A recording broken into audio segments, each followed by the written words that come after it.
Welcome to our channel. Today we how to authenticate with Expo Secure Store for auth tokens. Easy tutorial step by step clearly. Begin by installing Expo Secure Store if you haven't already.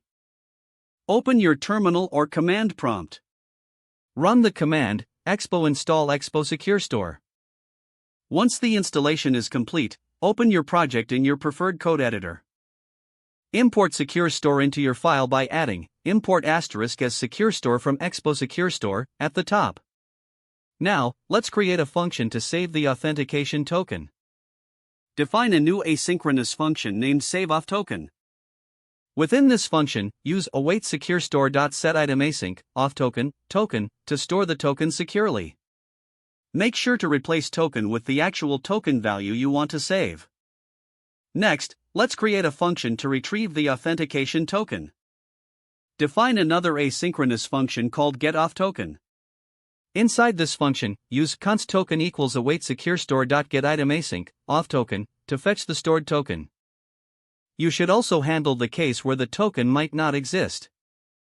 If the token is not found, return a meaningful message or handle the situation as needed. Now, let's create a function to delete the authentication token if necessary. Define a function named deleteAuthToken. Inside this function, use await secure store.deleteItemAsync authToken to remove the token securely. You may want to log or confirm the deletion for debugging purposes. Once you have these functions ready, you'll need to call them in your application where appropriate.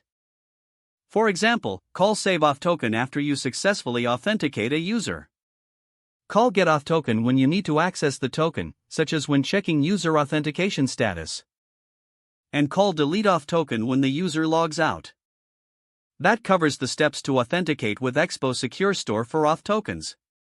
Make sure to test each function to ensure they work as expected in your application. If the page does not load, refresh the browser or try again in a private or incognito window. Make sure you are using the correct email address, then retype it carefully to avoid small typos. If your password is not accepted, use the reset option and create a new strong password you can remember.